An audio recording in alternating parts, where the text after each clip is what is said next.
Big beaucoup de noise for Sarah Donnelly, please. Thank you so much. Let's give it up for all the comedians we've seen tonight. They've been fabulous. Let's give it up for Robert, Crazy Uncle Robert. You gotta love Crazy Uncle Robert. We don't leave him alone with the kids at Christmas.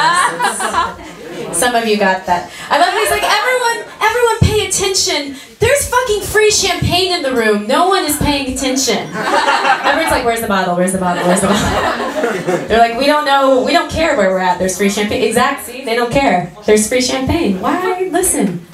Hi. Welcome. It's okay.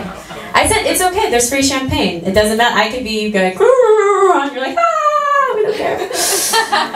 So, and I have to love Robert too, because earlier in the show, you know, he's like, I'd like to thank one of the producers, and you know, I'm thinking I co-produced the show with him, so he's reaching out to me. And he's like, my dad.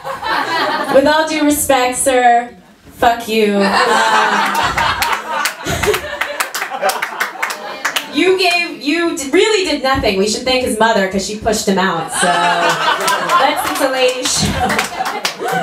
But then I felt like I was in high school, like with a popular guy at school. He's like, hey, come over here. And you're like, really? He's like, not you. And I'm like, oh, sorry. I felt like I had my Carrie moment. I was like, me? Oh no, not me. Okay, just smile normally like